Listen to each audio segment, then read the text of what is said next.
Pada tahun 2003 mendirikan Risma Situmorang, Heribertus dan Partners RHP. Pada tahun 2011 berubah nama menjadi Risma Situmorang dan Partners RMP dan beliau adalah pendiri kantor hukum RM dan P. Kantor pengacara RMP. Dr. DRA. Risma Situmorang, SH-MH, menangani kasus dugaan malpraktek di Rumah Sakit Umum Dr. Pirngadi Medan, Sumatera Utara. Seorang pasien wanita meninggal dunia, lalu melakukan gugatan perdata di Pengadilan Negeri Medan. Menurut saksi fakta suster perawat yang menangani pasien, saat pasien mau di-CT scan, untuk mengetahui sakit kanker dideritanya ternyata RSO Pirngadi tidak punya alat CT SCA angiografi, menyebabkan pasien meninggal tidak mendapatkan pertolongan.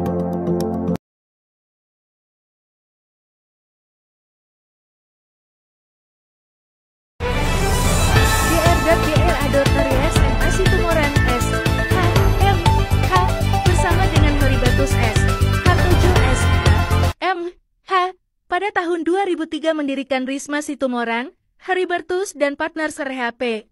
Pada tahun 2011 berubah nama menjadi Risma Situmorang dan Partners RMP dan beliau adalah pendiri kantor hukum RM dan P. Kantor pengacara RMP. Dr. DRA. Risma Situmorang, SH-MH, menangani kasus dugaan malpraktek di Rumah Sakit Umum Dr. Pirngadi Medan, Sumatera Utara. Seorang pasien wanita meninggal dunia, lalu melakukan gugatan perdata di Pengadilan Negeri Medan. Menurut saksi fakta suster perawat yang menangani pasien, saat pasien mau di-CT scan, untuk mengetahui sakit kanker dideritanya ternyata RSO Pirngadi tidak punya alat CT SCA angiografi, menyebabkan pasien meninggal tidak mendapatkan pertolongan. Selamat sore Bu Risma. Ya, berjumpa lagi kita di kantor advokat Ibu Risma Situmorang dan partner Bu ya. Iya. Untuk selama ini jadinya yang ditanganin oleh Ibu Risma kasus-kasus malpraktek Bu ya. Apa saja Bu yang ditangani sekarang Bu? Oke, terima kasih Pak Dodi dari Show Ya. TV. Jadi kalau kasus malpraktek yang sekarang sedang ditangani oleh kantor Risma Situmorang dan Partner, ya ada kasus dugaan malpraktek yang terjadi di Medan ya, di Rumah Sakit Umum Pirngadi Medan, yaitu seorang pasien ya, almarhumah Ibu Komla meninggal dunia. Awalnya diduga karena akibat tabung yang tempatnya itu kosong, tabungnya kosong. Tapi setelah kita lakukan gugatan perdata di Pengadilan Negeri Medan, ternyata dari keterangan daripada saksi fakta ya saat itu, kepala perawat, suster yang menangani bertugas saat itu, ternyata salah satunya penyebab meninggalnya pasien ini adalah karena pada saat pasien ini akan dilakukan CT scan angiografi untuk mengetahui kanker ataupun diabetes yang dideritanya, ternyata Rumah Sakit Pirngadi Medan tidak memiliki alat CT scan angiografi, sehingga dokter DPJP saat itu merujuk pasien untuk lakukan pemeriksaan CT scan angiografi ke Rumah Sakit Adam Malik Medan.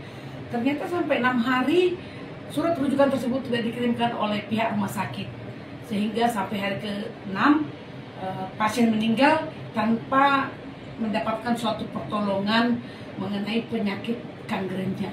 Jadi itu sekarang sedang berproses di Mahkamah Agung mengenai tuntutan ganti rugi, dan dokternya akhirnya kami laporkan ataupun kami ajukan ke Majelis Kehormatan Disiplin Kedokteran karena ternyata ada dugaan dokter DPJP penanggung jawab pasien itu lalai untuk mengecek kembali apakah surat rujukan yang dibuat DPJP ke rumah sakit yang lebih memiliki alat ternyata nggak dikirimkan ataupun dilaksanakan oleh tenaga kesehatan perawat saat itu ya. Jadi itu sedang berproses di Majelis Kehormatan Disiplin Kedokteran dan di kasasi Mahkamah Agung. Satu lagi tapi yang paling menurut saya prihatin ya, sekarang sedang kami tangani di MK-DKI dan di Pengadilan Negeri Jakarta Selatan. Saya tidak menyebutkan nama karena belum ada putusan ya, masih berproses.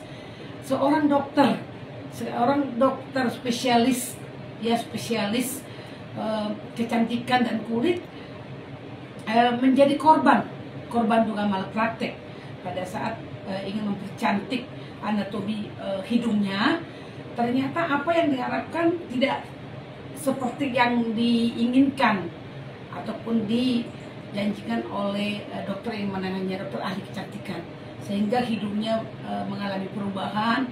Bahkan sekarang terjadi pasien ini mengalami sesak nafas, ya agak sulit bernafas. Jadi itu yang menjadi keprihatinan saya. Seorang dokter pun ketika menjadi pasien bisa jadi menjadi korban dugaan malapraktek, tapi belum ada putusan ya. Jadi ini kasus yang menurut saya cukup memprihatinkan, tapi penegakan hukum biar terus berlangsung karena masih proses tahap mediasi. Jadi tahap mediasi di Pengadilan Negeri Jakarta Selatan itu aja sekarang, Mas. Oke.